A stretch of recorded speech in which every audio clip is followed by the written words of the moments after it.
Puedes. Vale, gracias. No por nada, sino porque es la mejor manera de no perder nada. Eh, vale, ¿lo veis ya? Sí, ¿verdad? Vale, venga, pues vamos a ello. Eh, Esto es un seminario, es la diferencia entre el seminario. Estoy intentando poner esto para veros al mismo tiempo a alguno de vosotros, así no perderme detalles si alguien quiere alguna cosa. El concepto del seminario es básicamente muy parecido al de los encuentros. Es decir, es un momento en el que la idea es transmitir información que pueda ser de utilidad para todos. ¿De acuerdo? Entonces, esto es lo que en un tiempo récord, porque se me había olvidado completamente, he intentado recoger. Ahora, buenas tardes y gracias. Eso, desde luego, siempre lo primero. A ver si tenemos también suerte y se puede conectar alguien de la unidad. He difundido el mensaje entre ellos y al menos Pau quizás se conecte esta tarde también por las dudas. Lo primero, y esta es un poco la idea, lo único es pediros excusas porque a las 5:30 tenemos que cerrar. Entonces, mi idea sería contaros cosas y además con estas advertencias. En otras ocasiones, cuando me habéis propuesto presentar cosas, siempre he intentado no rehuir de la complejidad técnica, ¿de acuerdo? Evidentemente tengo que explicarla para las personas que no se dedican profesionalmente o tienen formación sanitaria, si no, no tendría ningún sentido. Pero tampoco quiero quitarle valor al material que os presento y cada uno que extraiga sus propias conclusiones, ¿de acuerdo? La otra cosa es que esto es material contrastado y os diré por qué en las siguientes diapositivas. Es decir, es un material que procede de la evidencia científica, no de otro lugar. Y lo último, o las últimas cosas son que al respecto de todo esto hay todavía muchas conjeturas, hay poca información sólida a largo plazo y lo veréis. Y también que yo tengo que decir que evidentemente yo no soy inmunólogo, ni vacunólogo, ni médico preventivista, sino que yo soy hematólogo y me dedico a una parte de la hematología muy concreta. Esto os acordáis quizá, porque esta diapositiva la hice hace tiempo y la he gastado muchas veces, ¿vale? La de los bulos. Los bulos han seguido funcionando, han seguido corriendo y ahora en concreto vivimos una nueva época de expansión de bulos con las vacunas de coronavirus que a mí particularmente me está resultando muy molesta. Y me está resultando muy molesta por esto, muy molesta. Por el tema de los grupos antivacunas, ¿no? Argumentos de los grupos antivacunas habréis visto muchos, desde que las vacunas producen la enfermedad que deberían curar, ¿no? Dicen, me he vacunado de la gripe y he padecido una gripe a continuación. Y eso no es así, exactamente. Hasta cosas tan esotéricas como el microchip de Bill Gates que se inyecta en el brazo. Entonces, hay una gran cantidad de gentes, algunos con buena intención, con mala intención, gente que prefiere confiar la información a fuentes poco fiables. Es que he visto un vídeo en YouTube, es que me ha llegado un mensaje, es que hay una persona que habla muy bien y me han enviado su resumen. Bueno, pues por eso mi intención es presentaros datos objetivos. El problema hoy en día es acceder a Internet sin filtro y los filtros aquí deberían no restringir el acceso a la información, pero sí modularla bastante. ¿De acuerdo? Incluso ese famoso derecho a opinar libremente, pero eso no es correcto cuando los argumentos que se presentan no son ciertos, son erróneos o incluso son malintencionados. No se sabe muy bien con qué intención. Es como hackear una reunión de Zoom de un grupo, de una sociedad de pacientes, como mencionaba antes Luis. Y lo peor de todo es que el riesgo de todo esto, pues al final lo acabamos pagando todos. Y de hecho nos van a confinar. ¿Veis dónde estamos? Las curvas que teníamos, ¿os acordáis cuando estábamos todos tan preocupados? Esto era en marzo-abril. Esa era la tasa de incidencia diaria. Esta es la tasa de incidencia diaria actual en España en estos momentos. Esto es de ayer, ¿de acuerdo? O de antes de ayer. No, de ayer, perdón. Casi, hoy lo han dicho, hoy hemos alcanzado otro pico, 40.000 casos diagnosticados. A ver, 40.000 infecciones, que no casos graves, eso también es cierto. Si os fijáis en la tasa de mortalidad, que es esta gráfica de aquí, que yo creo que todo el mundo la interpreta bien, pues se ve que comparativamente con los casos, la verdad es que la proporción actualmente es mucho más benigna. Pero eso no quiere decir que los hospitales no estén a punto de colapsar. De hecho, en Valencia estamos muy mal por ese motivo. Y esta es la mortalidad. Esto es lo mismo, esto es una gráfica de intensidad de color. Esto lo que significa, si os fijáis, en las primeras semanas del año 2020 había mucha intensidad de color en Castilla-La Mancha, en Madrid, en La Rioja y también en Cataluña, ¿no? Donde hubo mucha gente que murió en aquel momento. Sin embargo, ¿Qué ha pasado? Esto era antes del verano y después del verano lo que hay es como una especie de cubierta homogénea. La mortalidad se ha establecido, si bien hay algunos lugares donde ha repuntado la mortalidad relativa por número de habitantes, no mortalidad total, no número de personas que se mueren, sino la proporción de la población que se muere. Si os dais cuenta es como una sábana, se ha extendido, se ha quedado y de alguna manera nos está acompañando día a día. Es todo mucho más homogéneo y ahora vamos a un aumento de esa mortalidad por el incremento de casos. ¿Y en la Comunidad Valenciana qué pasa? Lo mismo, exactamente lo mismo. Estos son los casos activos que tenemos en la Comunidad Valenciana y si os dan cuenta van subiendo, igual que va subiendo en color naranja el número de positivos diarios, igual que sube también la gente que está en la UCI, que es esa gráfica moradita ahí abajo que parece muy pequeña porque se compara con estos números tan grandes, pero es muy significativa. En nuestro hospital la UCI ya está llena y ya están empezando a poner pacientes con COVID en el área de reanimación, lo que habéis oído muchas veces. Si hay una sala totalmente ocupada por pacientes con coronavirus, con un solo paciente con coronavirus, no se puede poner un paciente que no lo tenga, porque se va a infectar por los aerosoles que se generan. No se le puede poner mascarilla a una persona intubada. Por lo tanto, tenemos las UCIs bloqueadas solo para COVID y el resto de patología que sigue presentándose, que sigue apareciendo, no tiene lugar donde ser atendida. Y esta página que os la facilitaré después para el que no la conozca, es una página del Instituto Cartográfico de Valencia, donde tenéis la información de una manera muy bonita, muy gráfica, muy visual. Hay que entretenerse un poquito en verla y en entenderla. Tiene la información agregada de última mano y fijaros simplemente, por ejemplo, qué sé yo, Alacant, ¿no? La ciudad de Alacant. Casos totales con PCR positiva, casos porcentaje, proporción por 100.000 pacientes, por 100.000 habitantes en los últimos 14 días y el número de personas que se han muerto. Si tenéis curiosidad y buscar vuestras localidades, podéis encontrarla. Yo vivo en Godella hay 6 personas que se han muerto. Lo puedo encontrar más abajo. Y cualquiera, esta página tiene información actualizada. Y también es interesante que veáis, estas son las poblaciones que están confinadas, ¿no? Pues eso de ahí, por ejemplo, debe ser Massanassa, y esto aquí creo que es Libia, estará por aquí, uno de estos, no, ahora no sé muy bien por dónde caerá, pero por aquí quizás esto sea Libia. El resto de las poblaciones que están confinadas aparecen así, y esto cada día se va llenando, y estas son las incidencias que, como veis, se van acumulando, las altas, pero también los casos positivos en color rojo, y en color moradito la UCI, ¿veis cómo va subiendo? Es una escala logarítmica, con lo cual la proporción no es tan directa. ¿De acuerdo? Y esta imagen también es muy importante. Estamos en una situación de riesgo extremo. Luis lo ha comentado hace un minutito. Hay un anuncio de unas nuevas medidas de confinamiento, de restricción de la movilidad para este próximo jueves, que incluyen lo que ya habéis oído todos.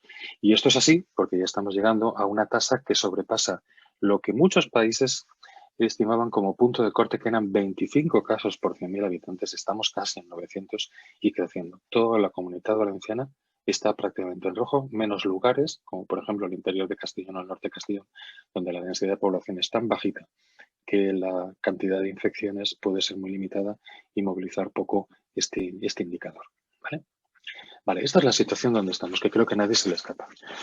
Vamos a entrar un poco más en materia, ¿no? Con coronavirus. Coronavirus son esto. Esto es una imagen de microscopía electrónica. Si hay alguna cosa, por cierto, que sea necesario, como no os veo y me queréis interrumpir, simplemente abrir el micrófono y manifestarlo, que si no, no os puedo ver ahora. Coronavirus es esto. Cuando se ve con el microscopio electrónico lo veis muy bien, ¿verdad? Es una célula, no se le puede llamar célula, pero vamos a llamarle así. Es un corpúsculo rodeado de una serie de espículas, como esta imagen de aquí, que parece una corona. De ahí viene su nombre, eso todo el mundo ya lo sabe. Y coronavirus es una familia de virus, de distintos virus. Muy chiquitito se ven ahí, ¿no? Desde los que causaron, por ejemplo, la primera epidemia de síndrome de distrés respiratorio del adulto, el SARS-CoV, o el que causó el síndrome del distrés respiratorio del adulto en Oriente Medio, el MERS-CoV, o el actual que ha causado la pandemia por SARS-CoV-2, que es el que actualmente estamos padeciendo. Pero es un grupo de virus que tienen esta estructura. Esta es una infografía, esto no es cierto, ¿de acuerdo? Esto es una representación visual de cómo es un virus. Y es una cubierta, es como si fuera una célula, pero no lo es, porque no tiene núcleo. Dentro de esta cubierta que está diseñada, básicamente, ya lo veréis en una imagen, para poder entrar en las células, aprovechándose de que las células tienen una cubierta de lípidos y esto es una cubierta de lípidos que se fusiona con la de la célula. En el interior del coronavirus hay un responsable del todo el daño que es un material genético, que en este caso es un ARN, un ácido ribonucleico. ¿De acuerdo? Y tiene una serie de estructuras de superficie, de las cuales las más llamativas son las proteínas spike, que significa espina, en cierto modo, o astilla, ¿no? Que son la famosa glicoproteína o la proteína S. Pero antes de eso, esto es lo que hace un coronavirus. Solo sabe hacer esto. Solo sabe llegar, reconocer una sustancia que hay en el exterior de algunas células, que son receptores, están hechos para otro motivo. En concreto, el receptor AC2 interviene en la regulación de la hipertensión arterial, por ejemplo, entre otras cosas. Es el receptor para una enzima que se encarga de transformar la angiotensina 2 en la angiotensina. Esto es un detalle técnico un poco irrelevante, pero esto es importante porque este receptor está en gran cantidad de células. Células del endotelio, es decir, lo que recubre el interior de los vasos, y quizá esto es lo que tiene relación con los efectos inflamatorios tan tremendos de coronavirus, pero también en las células del interior de los bronquios. Y por eso tiene sobre todo una predilección de infección respiratoria.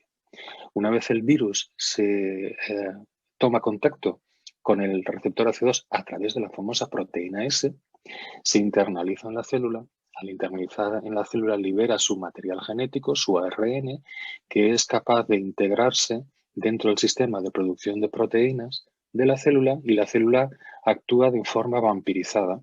El virus transforma la célula en algo que se dedica a fabricar nuevos virus que son excretados al exterior.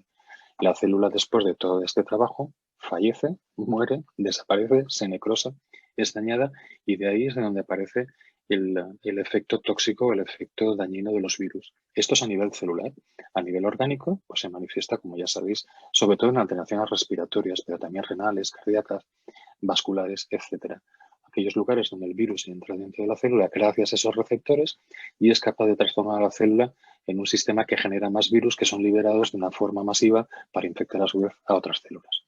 Tan sencillo como esto es la biología de un virus. Y volvamos otra vez a la imagen del coronavirus, ¿de acuerdo? Esta es la imagen que os mostraba antes, ¿de acuerdo?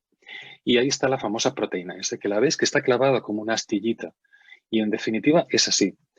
¿De acuerdo? La proteína S, ¿por qué es importante? Pues es importante por lo que ya he mencionado antes. Es lo que utiliza el virus para reconocer las células a las que tiene que vampirizar, a las que tiene que dañar a través de ese receptor que os mencioné. Pero también, y muy importante para nosotros, como sujetos pasivos del daño de este virus, es el que determina la inmunogenicidad. ¿Qué significa esto? Que los anticuerpos que el cuerpo humano, que el organismo desarrolla frente a coronavirus, van dirigidos precisamente sobre esa proteína S.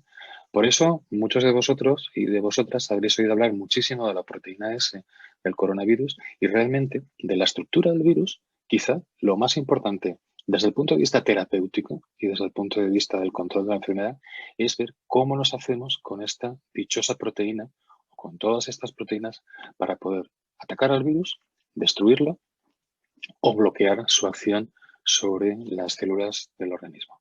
¿Vale? Y esta es una imagen preciosa de muchos colores que a más de uno lo dejará un poco indiferente.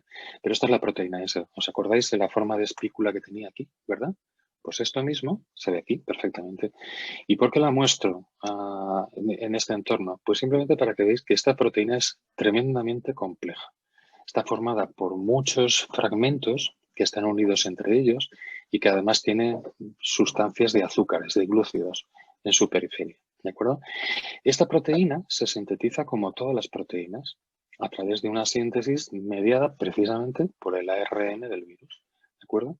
Y cuando hay mutaciones en el virus, las famosas mutaciones que ahora mismo mencionaré, ¿a qué afectan? Fundamentalmente a la secuencia genética de esta proteína. Si esta proteína se modifica por algún motivo, es cuando pueden aparecer los problemas relacionados con las variantes de los virus. Y es esta imagen de aquí. ¿De acuerdo? ¿Vamos bien? De momento. ¿Algún problema con la presentación? ¿Todo correcto? Sí, perfecto. ¿Sí? Vale, venga, continúo. Habréis oído hablar mucho de las variantes, ¿no? De las variantes o de las cepas. Y aquí los microbiólogos les gusta mucho insistir en esto. No es lo mismo variante que cepa. Lo que tenemos actualmente, lo que tenemos en estos momentos son variantes. ¿Y variantes qué son? Virus que han mutado y la mutación ha modificado sobre todo la estructura de su proteína S. Las variantes son diferencias de la secuencia del genoma del virus, cambia, son mutaciones que aparecen de forma selectiva. La imagen que veis aquí con un mapamundi, con distintos flujos, son realmente una representación visual de cómo ha ido mutando y cambiando el virus a medida que se ha ido extendiendo desde China a otros países del mundo, y ahora tenemos una gran cantidad de variantes. Una cepa es lo mismo que una variante, pero cuando esa variante condiciona cambios en el comportamiento del virus. O se hace más agresivo, o se hace más virulento, es decir, más dañino, o incluso la mutación hace que el virus sea destruido con más facilidad y desaparezca. Y esa es una posibilidad también remota, pero es una posibilidad que sucede. De momento, todas las variantes que existen no han afectado de forma suficiente a la estructura de esa proteína S para hacer que los virus sean resistentes a las vacunas. De momento. Nada hace presuponer que esto vaya a ser así, pero esa posibilidad existe. ¿Y cómo se genera inmunogenicidad frente a un virus? En el caso concreto del virus COVID, del COVID-19, de la COVID-19, el SARS-CoV-2. Pues mira, esto es un esquema también aparentemente muy complejo, pero para nada. Esto es lo mismo de antes. El virus, sus espinas, su material genético entra en el cuerpo a través del receptor AC2. Yo creo que esto ya todo el mundo lo tiene internalizado. Se replica dentro de la célula, libera nuevos virus. Y esos virus son captados por el sistema inmune, ¿de acuerdo? Sobre todo por los macrófagos. Y los macrófagos lo que hacen es capturar algún virus, internalizarlo, romperlo dentro de su célula y luego lo presentan, es una virtud del sistema inmunológico, lo presenta en otras células, los linfocitos T, ¿de acuerdo? T helper, los CD4 famosos, aquellos que tenéis familiaridad con los conceptos del virus de la inmunodeficiencia humana, sabéis que este es el linfocito que destruye predominantemente el virus del SIDA. Y los linfocitos T se encargan a su vez de estimular a otros linfocitos que se llaman células B, que producen anticuerpos, o de estimular a otras células T, igual que los linfocitos T CD4, TCD8, que se dedican a romper los virus por un efecto celular. Esta es la famosa inmunidad humoral y la famosa inmunidad celular. Tan complejo como puede parecer esto, en el fondo no lo es, porque este mecanismo de desarrollo de inmunidad es común para prácticamente todos los agentes infecciosos.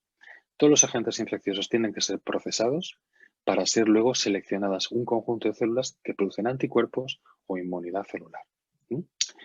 La respuesta inmune a la infección por coronavirus, igual que el resto de respuestas inmunes, tiene una serie de respuestas que no voy a entrar para nada a detallarla. La más importante, los famosos anticuerpos neutralizantes.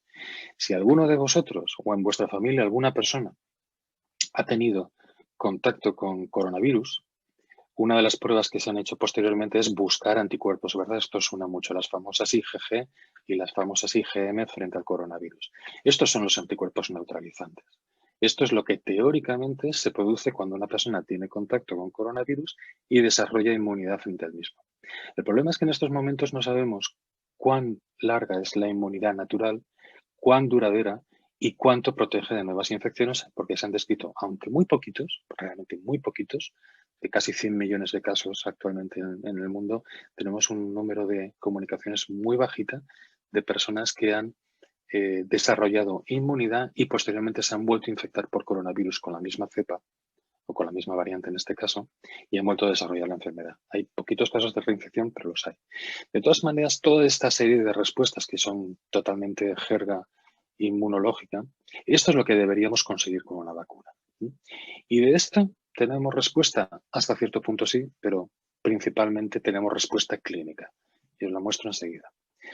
Por lo tanto, las vacunas, y estamos entrando ya en detalle, ¿qué es lo que buscan? Por un lado, que desarrollen, que provoquen la respuesta de anticuerpos neutralizantes, los que mencionaba la respuesta en la imagen anterior, y que además ya se sabe que hay distintos tipos de vacunas, que también lo contaré muy rápidamente ahora, y hay algunas, por ejemplo, las basadas en proteínas recombinantes, y esto es lo que sucede con el virus de la gripe, que son capaces de generar más anticuerpos que vacunas basadas en otro tipo de estrategias. Por ejemplo, las vacunas inactivadas, ¿no? La triple vírica, alguna de los virus que se utilizan para la triple vírica de los niños es una vacuna inactivada. No recuerdo en estos momentos cuál, me vais a disculpar. Pero los virus inactivados son los menos inmunógenos. Por un lado, las vacunas tienen que ser eficaces, pero por el otro lado tienen que ser seguras, ¿verdad? Entonces, lo que también se busca en una vacuna es que tenga baja reactogenicidad. Esto es jerga también, es una palabra que define que el organismo desarrolle pocos efectos adversos. Y en las vacunas, además, esto es más exigente que en el tratamiento, por ejemplo, que en los antibióticos. Porque las vacunas se administran a sujetos sanos para prevenir una enfermedad, mientras que un antibiótico o cualquier otra sustancia se administra a un sujeto enfermo para mejorar su enfermedad. Por lo tanto, con las vacunas, el dintel de exigencia de reacciones adversas es mucho más exigente, porque se está administrando a gente sana, a gente que no tiene enfermedad, en las cuales la probabilidad de generarle un efecto adverso tiene que ser más baja que con un fármaco que está hecho para tratar, por ejemplo, una enfermedad muy grave. Un quimioterápico, un agente para el tratamiento del cáncer, siempre va a tener una reactogenicidad muy alta, porque está tratando una enfermedad muy grave y se le tolera que provoque efectos secundarios muy importantes, como probablemente todos sabéis. ¿De acuerdo? La reactogenicidad es mínima en las vacunas inactivadas, que pues, a su vez tienen una tasa muy baja de anticuerpos neutralizantes. Con lo cual, esto nos demuestra que las inactivadas, pues bueno, son las más seguras, aunque son quizá las menos ineficaces, las menos eficaces. Y la gran pregunta, que yo creo que también muchos conocéis, ¿cuántas vacunas hay en desarrollo? Pues fijaros, una auténtica barbaridad. Esto es una página del New York Times que tiene una infografía fantástica. Y fijaros que hay pues 40, 80, aproximadamente unos 90 o 90 y tantos tipos distintos de vacunas en distintas fases de ensayo clínico. Incluso algunas ya se han abandonado y se han retirado para el tratamiento. De todo ese enorme número, 90 y tantas, solo 2 han sido aprobadas para el uso completo, que son la de Pfizer y la de Moderna, que son 2 vacunas basadas en ARN mensajero. ¿De acuerdo? Y veis, esta es una lista, muchas de ellas os suenan. Esta es la famosa Sputnik, ¿no? La vacuna rusa, que ya está en uso en Rusia, pero la de AstraZeneca, por ejemplo, está en uso en Gran Bretaña, pero sin embargo no está en uso en Europa, donde nosotros tenemos acceso en estos momentos únicamente a la vacuna de Pfizer y hace muy poquito que ha empezado ya a utilizarse la vacuna Moderna. Como veis, los agentes desarrolladores, la mayor parte son o Estados Unidos, Rusia o China. ¿Y tipos de vacunas? Pues antes lo mencionabas, y basadas en proteínas, tal. Esta es una infografía también muy, muy bonita, un poco compleja, pero sí que tengo interés en contar algo de los distintos tipos de vacunas, ¿vale? Vacunas basadas en virus, basadas en vectores virales, en proteínas o en ácidos nucleicos. Las vacunas virales, estas son las clásicas, por ejemplo, la triple vírica incluye vacunas con virus inactivados o con virus debilitados por calor o por pasteurización o lo que sea. Estas vacunas son un estándar de la vacunología. Por ejemplo, la vacuna de la polio también es una vacuna basada en virus inactivados, que se administra por vía oral. Y lo que consiguen es simplemente administrar al organismo que se genere esa respuesta inmune que os mencionaba antes a través de la exposición al virus. ¿De acuerdo? Luego están las vacunas de vectores virales. Esto se parece un poco a la terapia génica en hemofilia. Un poco. En esencia. Aquí lo que se utilizan son virus modificados, que algunos de ellos son adenovirus también, ¿no? O virus de las paperas debilitados, a los cuales se les inserta por terapia génica el fragmento del RNA que codifica la proteína S, que antes mencionaba, y se inyecta en el organismo para que haga una respuesta inmune, pero no de forma pasiva, sino utilizando un virus al que hemos engañado para hacer meter en el organismo el RNA que nos interesa. Luego están las vacunas basadas en proteínas recombinantes. Estas dos son más sencillas de entender. Si lo que queremos es desarrollar anticuerpos frente a la proteína S, bueno, pues inyectemos proteína S. Y como no podemos obtenerla de virus, la sintetizamos por ingeniería genética. Es como el factor 8 recombinante, el mismo principio. Factor 8, proteína S. Se inyecta intravenoso y se espera a que el sistema inmune haga una respuesta inmune. Esto sería como el factor 8 del desarrollo de inhibidores. El mismo procedimiento fisiopatológico, exactamente el mismo. Y luego están las vacunas de ácidos nucleicos, que suena como muy estrambótico, pero en definitiva estas son las vacunas que ya tenemos actualmente. Vacunas que pueden ser de ADN o de ADN o de ARN, ácido desoxirribonucleico o ácido ribonucleico. La diferencia es relativamente sutil, pero lo que hacemos en el caso concreto de la vacuna de Moderna y de Pfizer, lo que hace el fabricante, Pfizer y Moderna, han hecho una especie de vesiculita como cuando cae aceite en agua, que se forman esas burbujitas tan pequeñas en la superficie del agua, pues eso son vesículas de lípidos. Esto es lo mismo a nivel microscópico, donde va metido el RNA, el material, el ácido nucleico que tiene el virus. Y lo que se hace en esto es inyectarlas, esperar a que se deposite en la superficie de las células, entra de forma activa en las células, no produce daño a la célula y no la mata, y ese RNA se integra en la maquinaria de síntesis de proteínas que sintetizan proteínas que sensibilizan al sistema inmune. Es como fabricar un virus de mentirijillas, ¿eh? Con una sustancia que son pequeñas vesículas de lípidos que no dañan a la célula, no la matan y a partir de ahí reproducen el proceso fisiopatológico o el proceso por el cual los virus dañan a las células, que era la imagen que os mencionaba hace un ratito. Esto es tremendamente ingenioso y de hecho no se ha experimentado todavía en la práctica. Os enseñaré dónde se está haciendo, pero todavía no tenemos ninguna vacuna o no teníamos ninguna vacuna basada en ARN. Realmente extraordinario el desarrollo, el ingenio de los grupos de investigación que han desarrollado este tipo de vacunas. Entonces, fijaros, un montón de vacunas, virus inactivados o debilitados, hay un porcentaje o un número relativamente pequeño. Vacunas basadas, todas estas son las vacunas que están en experimentación, basadas en agentes virales, ese virus al que se le engaña para llevar el RNA del coronavirus dentro de la célula, lo que os mencionaba que es parecido a la terapia génica. Eso es un grupo muy numeroso. Las basadas en ácidos nucleicos en RNA básicamente son las dos que tenemos, Moderna y Pfizer, y las basadas en la síntesis de proteínas recombinantes, que son el grupo más numeroso de vacunas en desarrollo, y luego un número más pequeñito de otros desarrollos que alcanzan casi hasta 10 productos distintos. Sí. El panorama la verdad es que no se había visto nunca en la historia de la medicina. Las vacunas de ARN mensajero, ¿de acuerdo?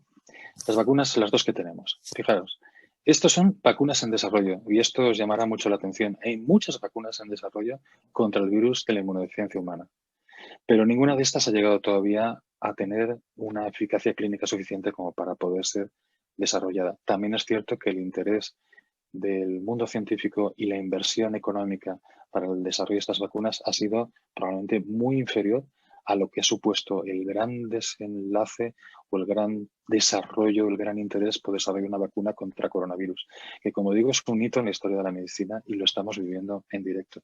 Pero estas vacunas de ARN mensajeros no es la única, la del coronavirus. Fijaros, virus del Zika, incluso virus de la gripe, HIV, virus de la rabia. Las vacunas de ARN mensajero son seguras y no hay ninguna evidencia que apunte a caso contrario. Hay vacunas no solamente en infecciones, pero también para el tratamiento del cáncer, todas en estadios iniciales de desarrollo. El problema es que el RNA es muy inestable, por eso hay que congelarlo a 80 grados bajo cero, no por otra cuestión. Las vacunas basadas en ADN son muchísimo más estables, pero el RNA hay que congelarlo a muy baja temperatura o se degrada. Por lo tanto, son inestables, tienen baja eficiencia y el RNA se puede degradar muy rápidamente. Sin embargo, tiene una ventaja que es que son muy baratas y muy fáciles, bueno, entre comillas, muy fáciles de desarrollar. Y de hecho, como habéis visto, ha permitido diseñar una vacuna nueva en un tiempo récord. Os recuerdo que vacunas como, por ejemplo, la del sarampión, si no recuerdo mal, tardó casi 20 años en desarrollarse. Y esta se ha desarrollado en 8 meses. Bueno, en 8 meses estaba acabado el ensayo clínico prácticamente. Sin embargo, hay preguntas abiertas y estas son la base de toda la conspiranoia de las vacunas, que si no se utilizan en personas inmunodeprimidas, que si no se evalúa de menos de 16 años, dudas sobre la duración de la protección. Se desconoce el grado de interacción con otros medicamentos o con otras vacunas, probablemente muy limitado, y la experiencia en embarazadas es limitada porque no se han incluido en ensayos clínicos y porque es muy difícil meter a una persona embarazada en un ensayo clínico desde el punto de vista ético. Y no se sabe si se excreta en leche materna o por lo menos no hay datos suficientes en estos momentos. Tampoco sabemos si van a resultar útiles a nivel comunitario. Todo induce a pensar que sí, pero no lo sabemos. Lo que sí que sabemos son los datos de los ensayos clínicos que os enseñaré a continuación. Y tampoco sabemos si nos van a proteger de portar el virus y propagarlo aunque no desarrollemos la enfermedad. Aunque todo hace sospechar que muy probablemente la cantidad de virus que podríamos portar sería muy pequeñita para poder ser elementos vectores de la diseminación. Tampoco sabemos nada de datos a largo plazo de una vacuna con un sistema tan novedoso como el RNA mensajero y, desde luego, tampoco estamos libres de que alguna vacuna pueda llegar a retirarse si se detecta, por ejemplo, una toxicidad inesperada. Pero es un riesgo que hay que correr y es la única alternativa para controlar la pandemia. Los efectos a largo plazo los veremos y no hay opción, realmente no hay opción. Y esto pueden parecer argumentos negativos y se presentan de una forma tendenciosa, pero esta es la realidad. Entonces, ¿por qué? Ya la parte final de la presentación. ¿Por qué hay que vacunarse? Pues mirad, esto es lo que dice la gente que no quiere vacunarse. Se les ha preguntado y la gente tiene el derecho a decir lo que opina, ¿no? Pues hay gente que la rechaza por principio, ¿no? Hay algunos que piensan que es mejor que la naturaleza siga su curso. Bien, sí, pero a costa de los fallecimientos que hemos visto. Hay gente que no cree que el COVID-19 vaya a ser peligroso. Hay gente que sí le preocupan los efectos secundarios. O hay algunos que piensan que no es lo suficientemente seguro, ¿no? Y los porcentajes que veis. O, por ejemplo, hay gente que no cree, que no quiere le dan miedo las agujas. Hay gente que cree que es alérgica a las vacunas y, sobre todo, la gente está preocupada por los efectos secundarios. O incluso algunas personas que creen que poniéndole las vacunas con RNA mensajero se van a ver infectados por coronavirus, algo que es a todas luces imposible, porque no hay un virus que desarrolle el daño celular. Lo único que hay es un RNA que se incorpora a la célula y genera las proteína S, no el virus completo, no regenera el virus completo, solamente la proteína S. Por lo tanto, el beneficio de vacunarse, y estos son datos oficiales que proceden además de datos del Ministerio de Sanidad, en un capítulo que se llama Estrategia de Vacunación, que al que tenga interés le remito a esto. Los datos los pondré al final y luego los enviaré por WhatsApp de los enlaces de mayor interés. El beneficio de vacunarse es personal, por supuesto, pero fundamental es colectivo. Vacunándonos nosotros disminuimos la posibilidad de que otras personas se infecten a partir de nosotros. Con lo cual, lo que estamos haciendo es intentar controlar la pandemia. Que si bien uno piensa que yo, por ejemplo, con 54 años, mi riesgo de caer enfermo y tener complicaciones es relativamente bajo, no es así. Y hemos visto gente, y la hemos visto, con una enfermedad grave, incluso gente que ha fallecido, y no han sido pocos, con edades incluso menores que la mía, sensiblemente menores que la mía. Cuanto más mayor, más riesgo de complicaciones. Cuanto más joven, probablemente más riesgo de enfermedad sintomática, pero nadie está libre de una complicación. Y lo de la eficacia. A ver, lo de la eficacia, en esto sí que me quiero detener un poquito y mostraros los datos para que lo juzguéis por vosotros mismos. ¿Qué significa eficacia? Pues la eficacia es la capacidad de prevenir la infección, no tanto de generar anticuerpos, de linfocitos T, todo lo que mencionaba. No la capacidad biológica de producir una respuesta inmunológica medible, es la capacidad de prevenir la enfermedad. Y esta es de las pocas gráficas que os quiero mostrar. Este es el trabajo fundamental. Se publicó en una revista tremendamente importante, que es la New England Journal of Medicine. Y esta es la experiencia con la vacuna, en concreto esta de aquí, BNT162B2, es la vacuna de Pfizer.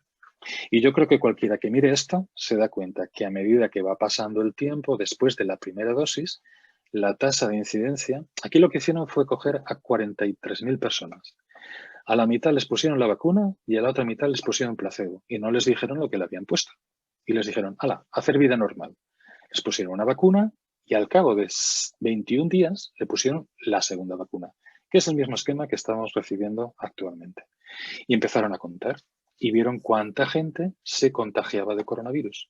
Los que no se habían puesto la vacuna, los que llevaban placebo, lo que se vio es que era una recta. Es decir, las infecciones eran constantes, mantenidas y progresivas a medida que la gente desarrollaba actividades sociales y se infectaba. Mientras que las personas que recibieron la vacuna, fijaros qué poquita cantidad empezó a infectarse. Y esto es importante, esta gráfica, y la veremos dentro de unos minutos. Se separan las dos curvas. Hasta determinado momento, el comportamiento biológico es igual, pero a partir de un tiempo determinado empiezan a separarse. Y esto es muy importante para una de las siguientes preguntas. Toda la evidencia que se está gastando, toda la información que está difundiéndose por los medios, todas las conclusiones acerca de duración de efecto, protección, rango de porcentaje de éxito, el famoso 95% de eficacia, todo procede de esta imagen. Y procede de estos números. Los 21.720 que recibieron la vacuna, al cabo de un tiempo determinado, solamente 8 habían presentado COVID. Mientras que el que recibió placebo, 162 habían desarrollado COVID. La relación entre estos dos es el 95%. De ahí surgen los datos. ¿Vale? Más preguntas. ¿Es obligatorio vacunarse? No. Radicalmente. Nadie puede obligar a nadie a vacunarse. Ahora, ¿es recomendable? Pues según a quien preguntéis os dirán. Evidentemente mi respuesta es bien clara. Absolutamente recomendable. Y de hecho nosotros nos hemos vacunado ya dentro del plan de protección social o de protección a la sociedad que ha establecido las administraciones sanitarias. Y toda la unidad nos hemos vacunado exactamente hace 5 días, en la primera dosis. La pregunta, bien, si me vacuno, ¿me va a pasar algo? El miedo que tenía la gente fundamentalmente era a caer enferma en las encuestas. ¿No me va a pasar nada? Bueno, pues las vacunas todas tienen efectos secundarios, pero estos efectos secundarios son comunes a todas y se conocen, claro que se conocen. Y estos son reacciones locales en el sitio de la punción, ¿de acuerdo? Dolor, algo de fatiga o cansancio, dolor de cabeza, dolores musculares, escalofríos, dolores articulares o incluso fiebre, ¿de acuerdo? Bueno, ¿qué es lo que hemos notado todos los que nos hemos vacunado en la unidad? Pues básicamente lo único que nos ha dado a todos, pues quizá una mínima sensación de malestar y algo de dolor, pero muy pequeño, dolor intramuscular. Y ya advierto de la primera pregunta que se plantea cuando alguien habla de coronavirus y pacientes con coagulopatías. Por suerte, coronavirus y la vacuna de coronavirus tiene una relación tangencial, totalmente alejada de la hemofilia o del tratamiento anticoagulante o de las coagulopatías hemorrágicas. No guarda ninguna reacción, no tiene ninguna complicación y la única precaución es la inyección que tiene que ser intramuscular, necesariamente intramuscular. No se puede administrar de forma subcutánea. Y en el caso concreto de la hemofilia, es tan sencillo como aplicar la vacuna de una manera cuidadosa y con una muy buena compresión en el punto de punción que es el músculo deltoides, es decir, en el brazo, en el hombro. Ahí se acaba toda la relación con la hemofilia, ni más ni menos.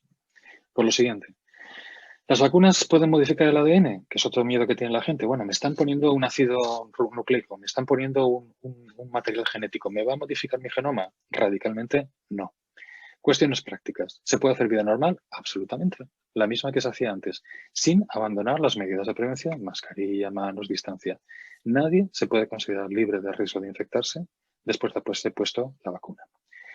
En algunos entornos, no en el nuestro, se pregunta, ¿y cuánto cuesta la vacuna? Bueno, pues aquí es gratuita. En Estados Unidos también es gratuita, pero en otros lugares depende de lo que tenga contratado cada persona con un seguro o incluso algunos lugares son de pago. En España son gratuitas. Otra pregunta. Bueno, ahora está la de Moderna y la de Pfizer. Y he leído que una es un 93, otra que es un 91, otras que vienen que son del 100, otras que son del 70. Yo puedo elegir. Pues en estos momentos no es posible ofrecer la posibilidad de elección, puesto que es un acceso global, poblacional y está dictado por las autoridades sanitarias. Es decir, no se puede elegir la vacuna. Todas son globalmente igual de eficaces. Gente que vive en otras comunidades autónomas.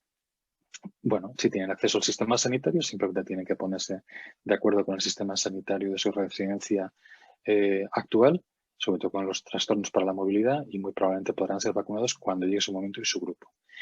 ¿Cuánto tarda en hacer efecto? Pues bueno, vuelvo a la gráfica, ¿de acuerdo? Y la gráfica lo que nos dice es lo que veis aquí, ¿de acuerdo? A partir de aproximadamente 2 semanas, antes de las 3 semanas incluso, ya los brazos se distancian.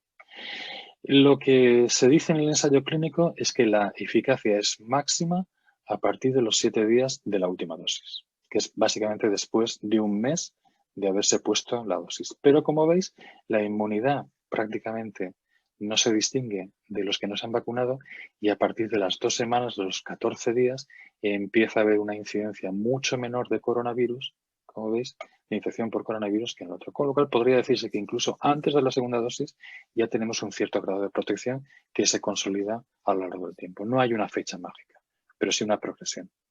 Y en determinadas situaciones especiales, pues por ejemplo, si ya ha pasado una persona la COVID-19, se le recomienda que se vacune. Porque no se sabe cómo es el tipo de inmunidad que puede provocar una infección. Incluso se sabe que las infecciones poco sintomáticas generan poca carga de anticuerpos anticoronavirus, con lo cual se recomienda que todas las personas que han pasado la infección, a pesar de ello, sean vacunadas para ofrecer una población, una cobertura global y poblacional, no tanto individual. ¿Para quién está contraindicado? No, desde luego, para las personas que tienen coagulopatías, ya lo he mencionado antes, pero sí la única contraindicación es aquellas personas que han tenido reacciones alérgicas graves a vacunas, alguna vacuna, algún componente incluido en la vacuna, cosa difícil de saber porque no sabemos exactamente qué contiene, o que tengan alergias a otras vacunas o a otros medicamentos. En el resto de alergias, como pueden ser alergias ambientales, desde luego no hay ningún tipo de contraindicación. En el caso de las embarazadas o de las lactantes, aquí hay mucha palabrería, pero tanto en las embarazadas como en las lactantes, el problema es la carencia de datos. ¿De acuerdo? En ausencia de datos, pues no se puede recomendar, pero tampoco se puede desaconsejar. Con lo cual, lo que se dice es que cuando llegue el momento de vacunar poblacionalmente a este grupo de la población, habrá que tener en cuenta cuáles son los riesgos y los beneficios. Personas de muy alto riesgo de contraer la enfermedad, por ejemplo, trabajadores sanitarios, probablemente a pesar de la lactancia serán vacunados. Y de hecho, ya están siendo vacunadas mujeres lactantes. He de decir, y llegaremos a la fase de la elección de quién es el primero en vacunar, que el criterio seleccionado por el Gobierno de España ha sido concreto y alineado con el resto de criterios del resto de países de Europa. Esto es lo mismo que los pacientes que tenéis coagulopatías hemorrágicas, personas que tienen alteraciones de la coagulación, pues se les recomienda que se vacunen, que no modifiquen su tratamiento anticoagulante y que apliquen una compresión fuerte y mantenida durante 3-5 minutos en el punto de punción, y con ello no tiene por qué pasar realmente nada. En el caso de las coagulopatías, lo hemos difundido incluso internamente. Esto es una copia del boletín del hospital, el boletín interno del hospital del viernes pasado, donde añadíamos más datos a los que ya veníamos añadiendo antes, y estos son notas internas que hemos generado, y literalmente para el resto del personal sanitario que se va a dedicar a las vacunas pusimos estas frases, que la administración por viento muscular no supone una contraindicación al empleo de las mismas, ni en pacientes anticoagulados, que son una enorme mayoría, ni en los que padecen enfermedades de la coagulación, ya que los beneficios superan ampliamente a los riesgos del uso de la vía intramuscular. Y se tiene que observar unas recomendaciones de precaución elaboradas por la Sociedad Española de Trombosis y Hemostasia para evitar efectos adversos en una nota informativa.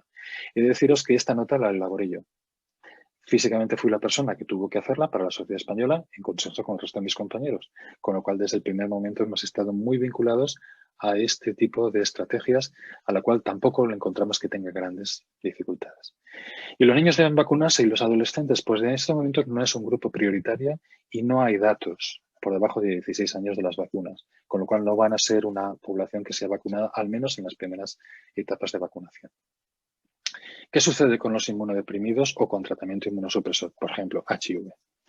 HIV, si el HIV está bien controlado, tiene la inmunidad que confiere, es absolutamente normal y no tiene por qué ser ninguna limitación. En cualquier caso, las vacunas, la de Moderna y la de Pfizer, no tienen virus vivos.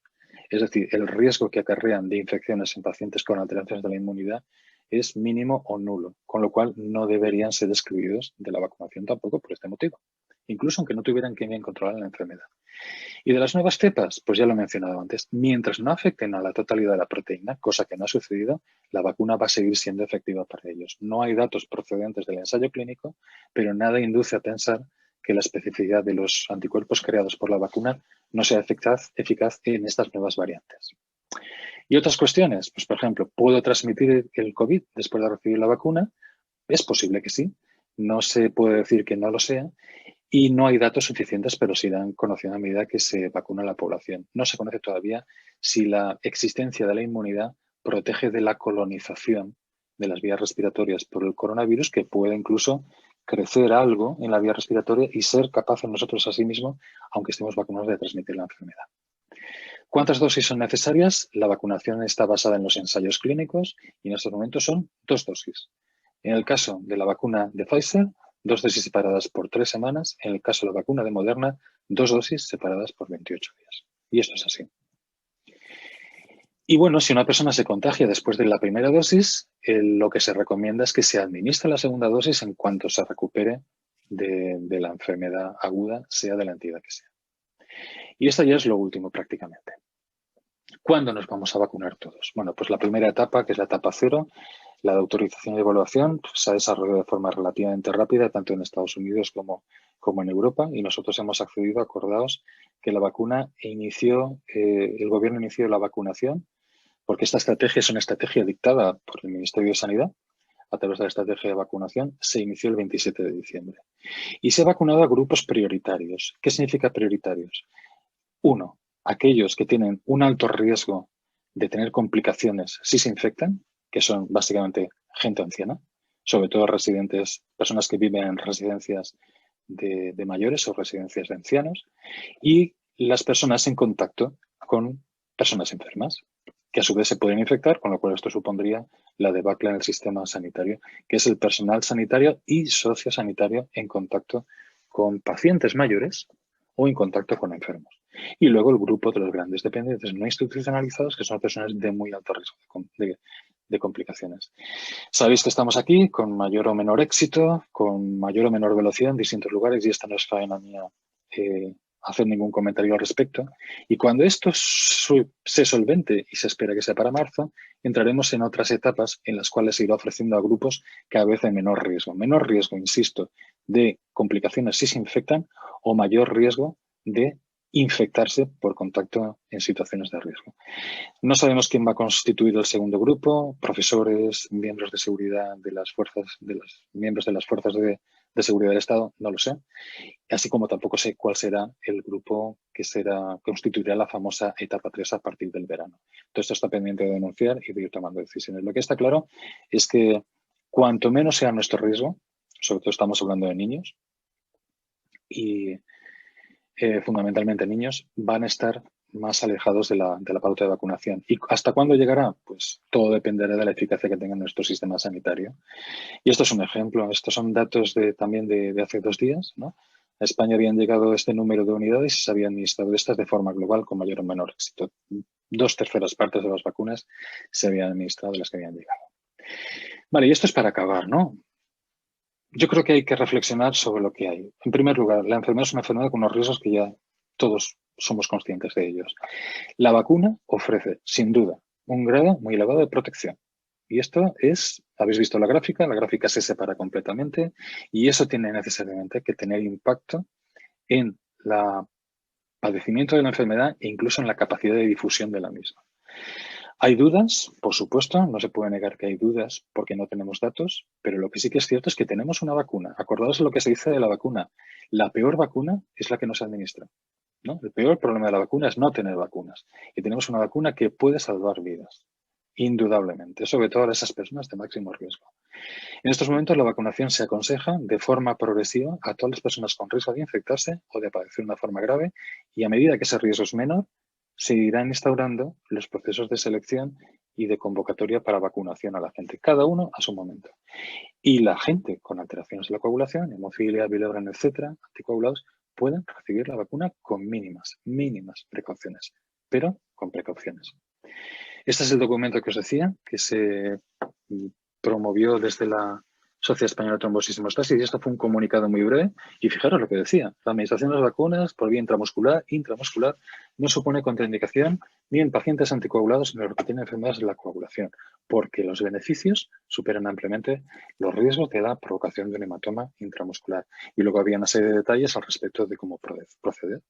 Y estos son los enlaces. Os los paso ahora dentro de un momentito. Se lo envío a Luis, os lo envío a Karen. Si alguien tiene algún interés, las webs del Ministerio de Sanidad, el Instituto Cartográfico de Valencia, un artículo muy interesante de este señor que se llama Ignacio López Duaño, que es una fuente fiable, es un catedrático de microbiología de la Universidad de Navarra que escribe unos textos que a mí me parecen muy claros, muy accesibles, y en parte de ellos me he basado para hacer esto de aquí.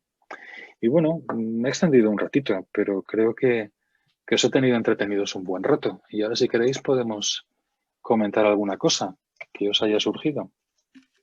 Pues muy claro, perfecto. Yo creo que además resuelto preguntas que había ahí. Yo solo una cuestión. Personas con hemofilia que están en estudios, en ensayos clínicos, X, me da igual. Lógicamente tampoco hay ningún tipo de problema. Santi. No hay ningún tipo de problema. Lo que pasa es que la vacuna no va a llegar en general a la población con hemofilia, salvo que concurran otra serie de circunstancias. Es decir, a mí me han vacunado no por ninguna otra condición, nada más que porque me dedico a trabajar en un hospital y tengo contacto con pacientes en primera o segunda línea. Ese es el motivo por el cual me han vacunado. Pero la inmensa mayoría de los que estáis aquí presentes no vais a estar incluidos probablemente ni en el grupo 2 ni probablemente en el grupo 3. Entonces, ¿qué ha sucedido con los ensayos clínicos? Una cosa totalmente distinta. Nosotros hemos hecho un parón. Teníamos ensayos clínicos de terapia génica, teníamos ensayos clínicos de nuevas moléculas. teníamos estudios observacionales y los hemos detenido. Básicamente porque hemos considerado que era inaceptable hacer venir al hospital con más frecuencia de la imprescindible a gente para iniciar tratamientos. Por ejemplo, la terapia génica decidimos que frenábamos, no sabíamos hacia dónde iban las cosas.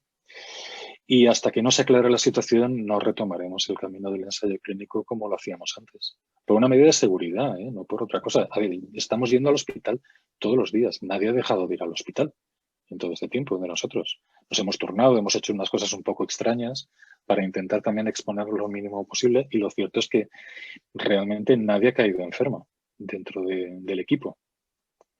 De forma significativa nadie por coronavirus, porque hemos mantenido lo más eficaz hasta estos momentos, que es el distanciamiento. Entonces, el que está en ensayo clínico tiene que seguir con su ensayo clínico. En ocasiones ha tenido que venir al hospital de forma imprescindible, pero muchas de las visitas de ensayo clínico son cada 3 meses. 3 meses. Y el hospital está medio vacío. Aquel que haya venido al hospital habrá visto que las consultas están prácticamente vacías. Estamos aprovechando visitas de seguimiento porque no podemos dejar de hacer seguimiento clínico. Seguimiento que cada vez es más sencillo, en cierto modo, porque la eficacia que conseguimos con los tratamientos actuales es mejor que hace 10 años. Ahora se sangra mucho menos. Yo ya no recuerdo cuánto, de verdad que no recuerdo cuál fue el último hemartros gordo que vimos. No me acuerdo. Cosas pequeñas, banales, molestas, por supuesto, pero grandes problemas, ¿no? E incluso durante todo este tiempo hemos tenido nacimiento de niños con hemofilia. No esperados, porque se desconocían los antecedentes familiares, hemos tenido que tratarlos como se ha podido, y estos niños sí que han tenido que venir al hospital con mucha frecuencia. Pero el ensayo clínico en estos momentos es una situación marginal, totalmente marginal. No afecta, por lo menos, lo que tenemos en marcha, y no hemos arrancado nada que pudiera tener competencia. Hay algunas vacunas, las que están basadas en los virus modificados, que están basadas en adenovirus, ¿de acuerdo? De hecho, la vacuna rusa, la vacuna Sputnik, esa vacuna está basada en un adenovirus. Los adenovirus, el que se acuerde un poco de la terapia génica se realiza utilizando adenovirus modificados o asociados, que no son exactamente adenovirus, aunque la palabra adenovirus aparece. Entonces, lo que no sabemos, y no hay respuesta, yo no he conseguido información, es a ver qué sucede si se vacuna a una gran cantidad de población con una vacuna basada en adenovirus. Claro, la vacuna provoca desarrollo de anticuerpos frente al adenovirus. A lo mejor eso va a ser un stop absoluto a la utilización de terapia génica, que está basada a su vez también en adenovirus, porque uno de los problemas de la terapia génica es que tú pongas eso, el producto, y el producto sea bloqueado por un anticuerpo frente al adenovirus. Entonces no hay respuesta, pero obviamente tenemos otras vacunas que sí que van a poder ser utilizadas en personas que luego vayan a recibir terapia génica. Entonces, esto no ha hecho más que empezar. A ver, esto llevamos 10 meses o 12, 11 meses de jaleo y de fiesta, pero no ha hecho más que empezar, ¿eh? O sea, nos confinan de nuevo, vamos, me la juego que nos confinan de nuevo dentro de nada. Vamos a estar muy limitados, y la vacunación está yendo a un ritmo lentísimo por el momento. ¿Se acelerará? Espero que sí. ¿Se ofertará a capas cada vez mayores de la población? Espero que sí. Pero hasta que no veamos claramente una franca reducción de la incidencia y de los ingresos, sobre todo de los ingresos, no vamos a poder hacer absolutamente nada más que hacer medicina de supervivencia, que es lo que estamos haciendo en estos momentos. Pfizer tuvo ese problema de logística, ¿no? También, que hizo que entrara menos distribución en todo. Y sobre las vacunas, solo una pregunta. Esta noticia que ha salido hace unos días, que Grifols, no sé si la has leído, que estaba iniciando un ensayo clínico con un nuevo medicamento, ¿no? No es vacuna. Que era una inmunoglobulina, además de administración subcutánea. Sí, no, ya la mayor parte de las inmunoglobulinas se pueden administrar subcutáneamente. Oh, sí, pero que iba con las gamaglobulinas famosas se podían administrar de forma intravenosa, pero ya es posible utilizarlas de forma subcutánea. Son volúmenes relativamente grandes, y lo que ha hecho Grifols es un programa de fraccionamiento de gamaglobulinas, es decir, de anticuerpos anticoronavirus. No los pueden fraccionar solo frente al anticuerpo, frente al coronavirus, pero lo que hay es un programa de inmunización pasiva. Eso es una medida transitoria, eso no provoca inmunidad a largo plazo. Vale. Se puede utilizar para el tratamiento de personas graves, o en algunas ocasiones en pacientes de mucho riesgo. Entre la vacunación y el efecto de la vacuna administrar además el producto de Grifols. Y el ensayo clínico que están haciendo es eso, utilizarlo como terapia puente para cubrir ese momento desde que se administra la primera dosis hasta que empieza a aparecer la inmunidad al cabo de 14, 15, 21 días desde la inyección. Eso es lo que está haciendo Grifols. No es una vacuna, es inmunoterapia pasiva. Y una pregunta, no tiene nada que ver con hemofilia, pero como sabían que lo íbamos a hacer, una persona que está en quimioterapia, Santi, totalmente en quimio, ¿esta persona puede vacunarse? En principio sí que podría vacunarse. Sobre todo si cumple el criterio de persona de alto riesgo. Pero hoy por hoy el paciente oncológico no está incluido en ningún programa. En ninguno, es verdad. Como oncológico. Paciente residente en en una residencia de mayores, en situación de riesgo, si está en tratamiento con quimioterapia, hasta estos momentos no hay un criterio de exclusión. Porque la vacuna actual con RNA, estas vacunas no provocan infección. Lo que hace es insertar el RNA. De hecho, se ha empezado a vacunar, fijaros que ha sido muy llamativo. En países muy propagandísticos como el nuestro, se ha vacunado casi a centenarios. La primera vacuna fue una persona de 90 y tantos años. Eso lleva un mensaje implícito. Eso está diciendo, el gobierno se preocupa de la gente muy mayor, muy mayor, muy mayor, pero al mismo tiempo vamos a utilizar a una persona en la cual el desarrollo de efectos secundarios a largo plazo son poco preocupantes. Es mucho más complicado tomar ese tipo de decisiones con gente mucho más joven, donde la preocupación por el efecto secundario a largo plazo existe. Yo me he vacunado, ¿eh? Yo creo que tengo una expectativa de vida todavía de 30 años, pero yo me he vacunado por motivos obvios, vamos, para mi modo de ver, motivos obvios, que es lo que he intentado contaros. Y lo siento mucho, pero me tengo que ir. Esto va a ser como cuando se acaba el cigarro y dice, quería más, ¿no? Pues pero os tengo que dejar. Una última cuestión rápida.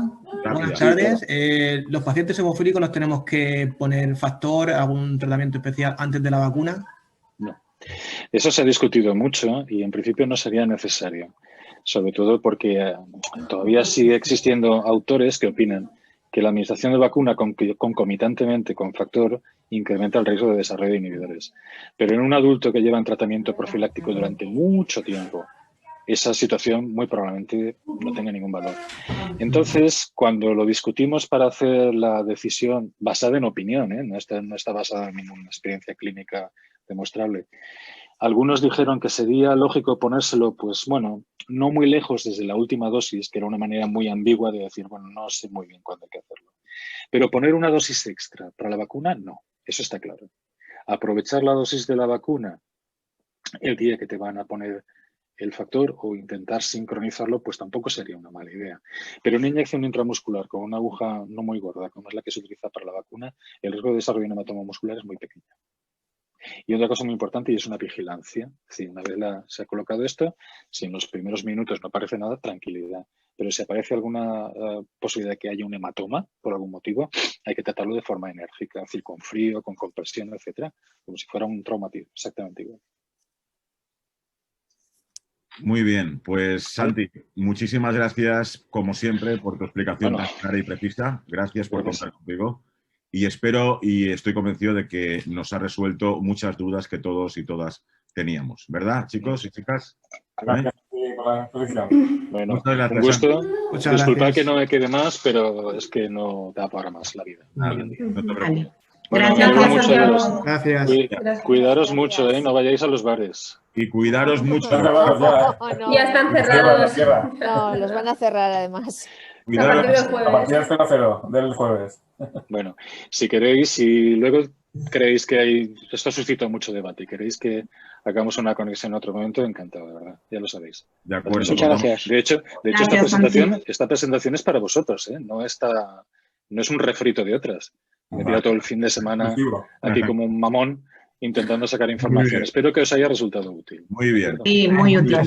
Gracias, Santi. Muchas gracias. Gracias. Gracias. Adiós. Gracias. Cuidaros mucho todos. Un abrazo virtual. Muchas gracias. Igualmente. Hasta la próxima. Hasta la Adiós. próxima. Ya os olvidemos. Hasta Adiós. luego. Adiós. Besos.